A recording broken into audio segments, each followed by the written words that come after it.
everyone. Ron Jankowski with Channel 4. I'm kind of excited to have this new show that I want to share with you. It's a multi-part series, and it's going to be talking about wills, trusts, and more. And that's the name of the show, Wills, Trusts, and More. And I've been very fortunate to have Eileen Kerlin Walsh. Welcome. Thank you. Delighted to be here.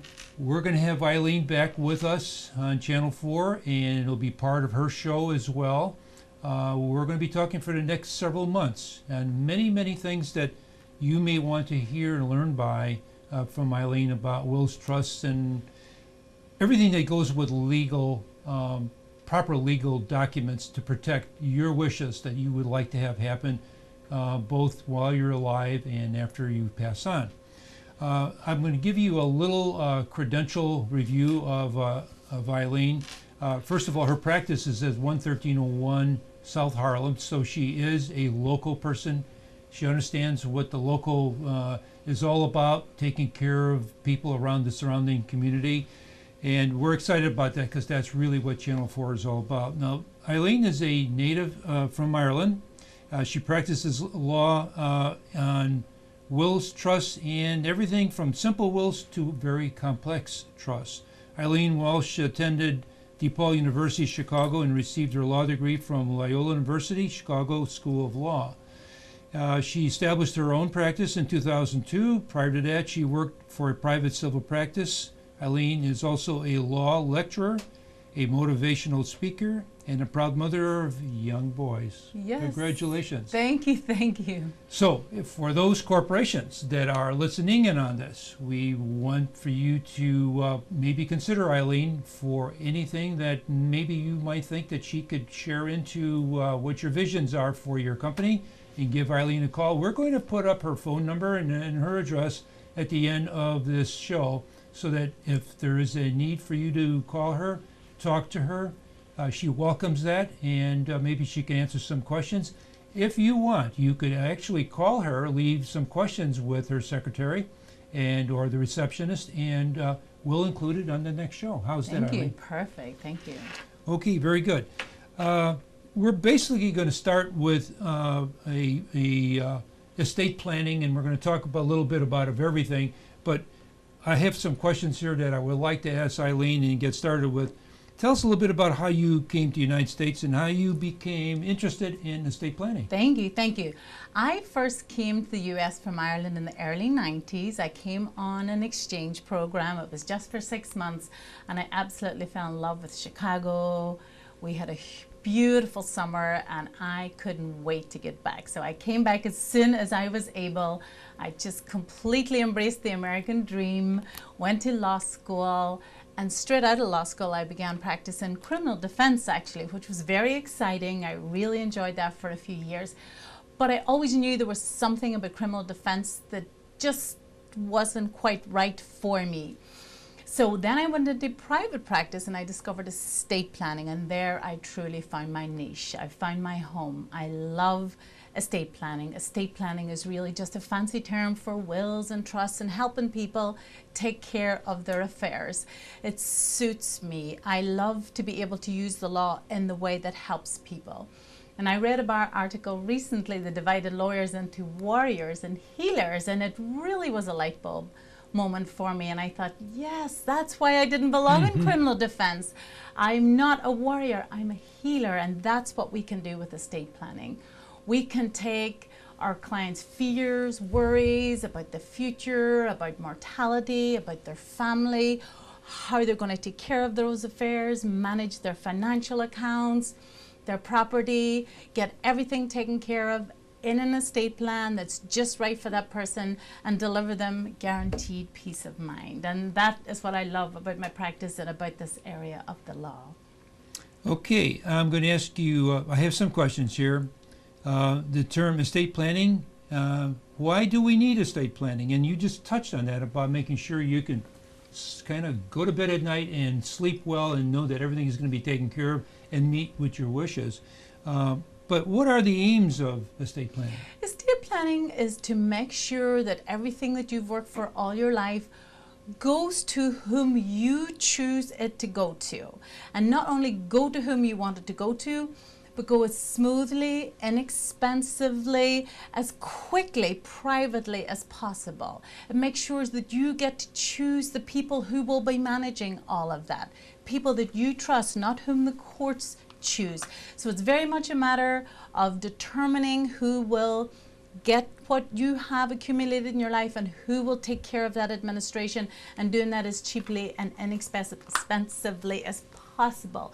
What we also take into consideration in estate planning, which is a lesser known, a little bit neglected area of it, is during your lifetime, should you become incapacitated. And right now, we have such good medical care for the physical body, not as good medical care for the mental health or memory, that a period of incapacity, either temporarily or permanently prior to death, for a lot of us is almost a certainty. So planning for that phase of your life, as well as for after death, is very, very important. And we take those two phases of planning very seriously, and all of that comes under the umbrella of estate planning. Now, the alternative to that is no estate planning.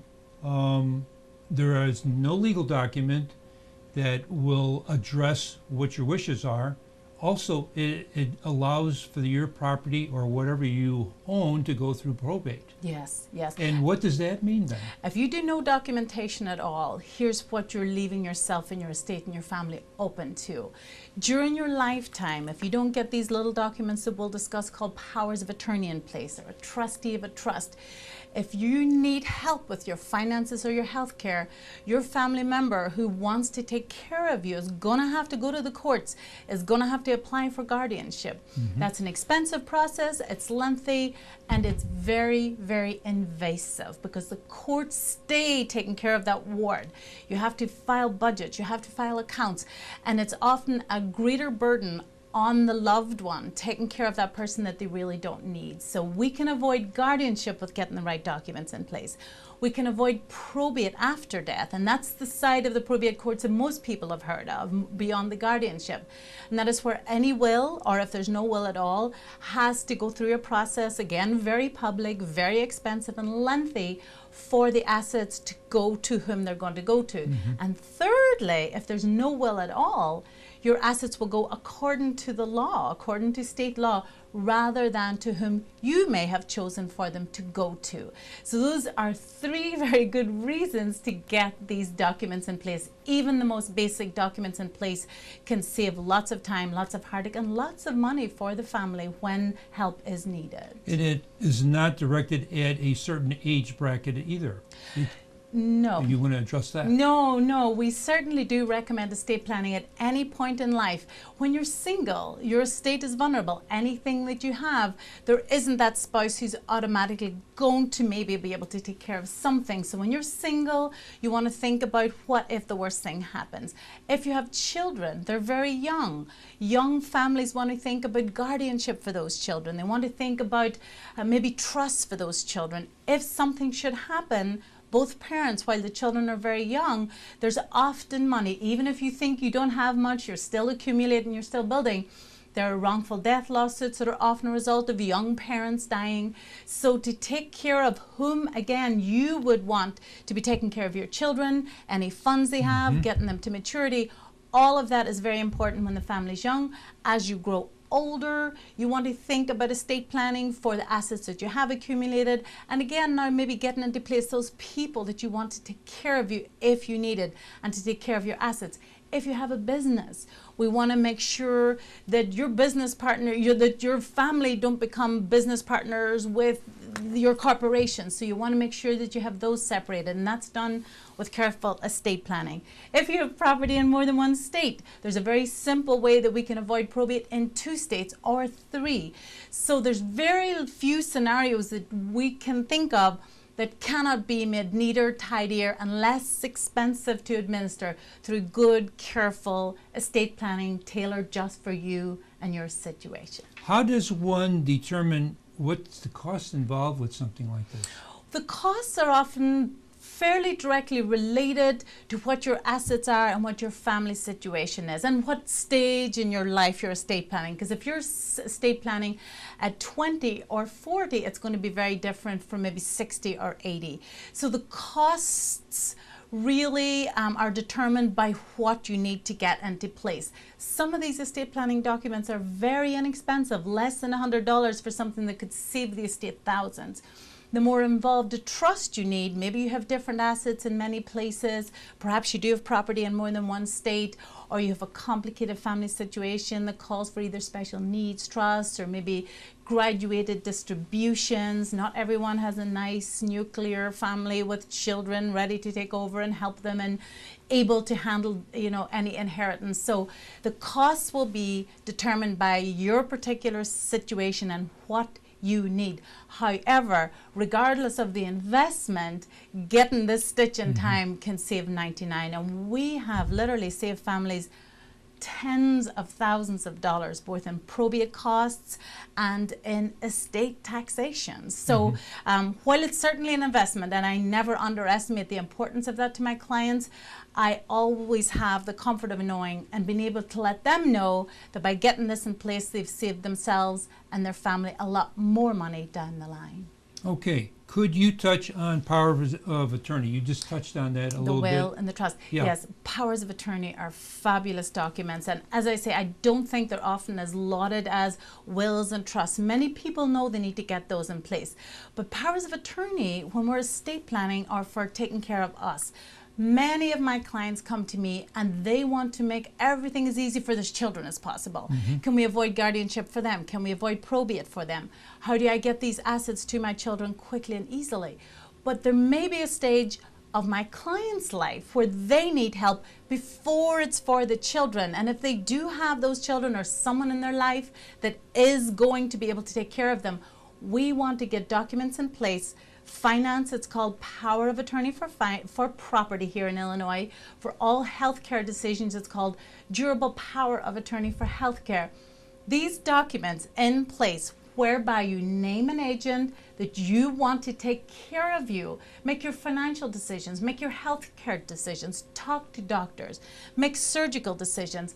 All of that we get in these simple little documents, and these are very inexpensive. That document is so powerful that even if you become incapacitated, that document endures through incapacity. So it truly can give the family the authority they need to immediately step in to take care of their parent or loved one and be able to do everything that's needed without having to go to court, without needing anything additional. So powers of attorney, very, very important. And I always say to my audiences, if you don't do anything else, if you decide not to do a will or a trust or any of those things right now, get those two documents in place because they're to take care of you and they're very, very important. And you will be so grateful in the future, and your family will be, that those documents were taken care of.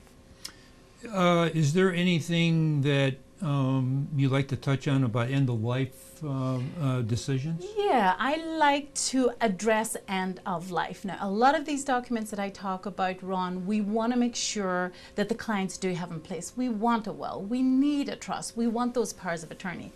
End of life decisions and the documents that you get in place are very much a philosophical decision. So not everyone is going to absolutely need those documents.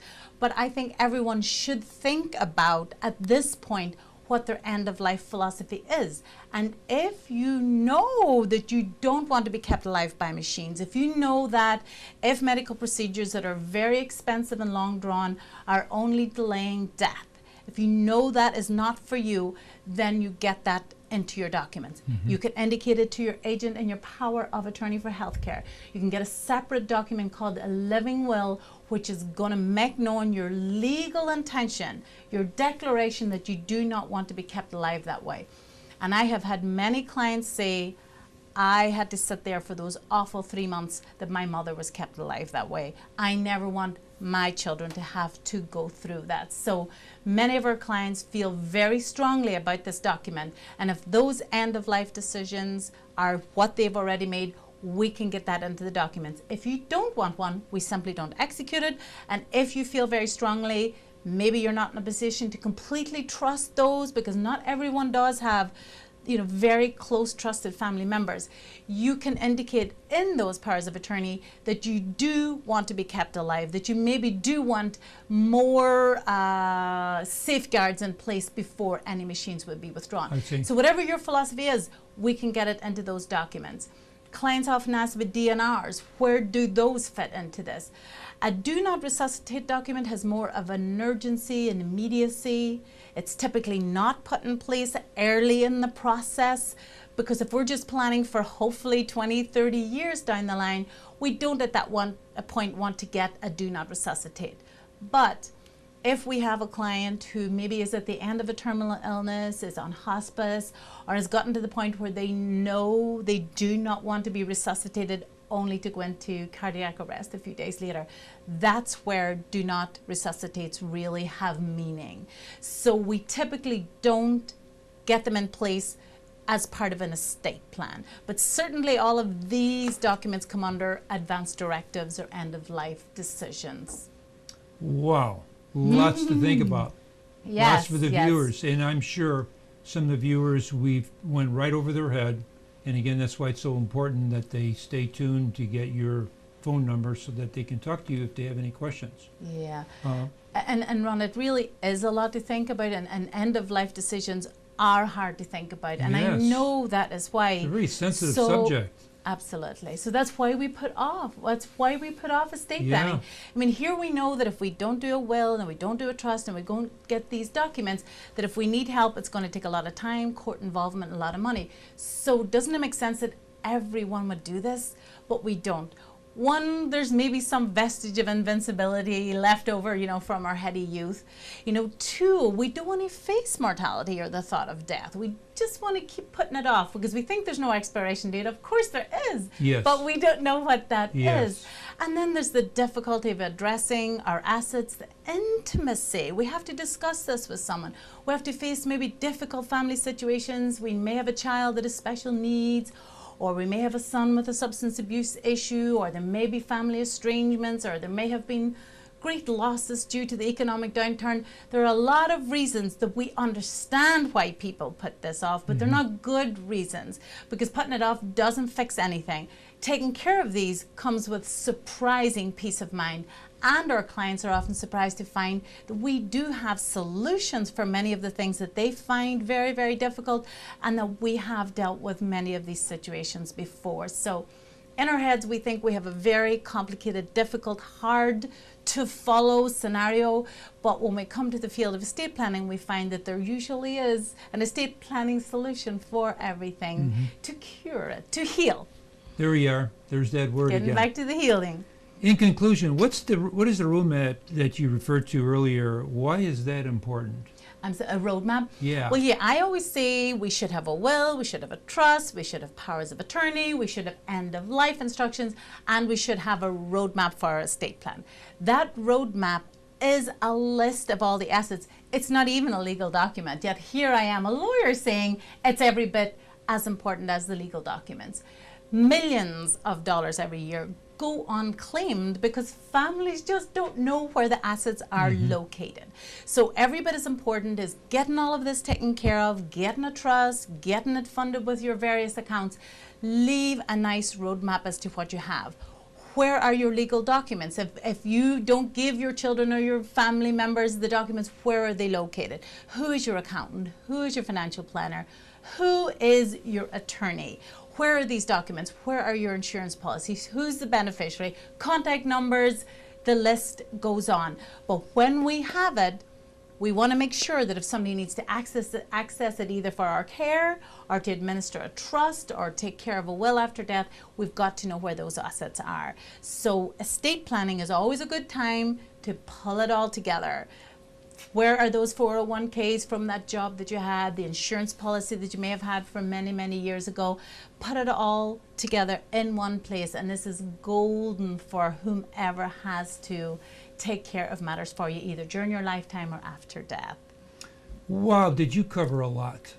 Thank you. Thank you for all the information. Is there anything in conclusion for today's show that you would like to Well, these are the basics. I may not have covered everyone's scenario. There's many, many variations of what we're talking about. And hopefully we're going to be addressing those other variations in As we future go shows. forward.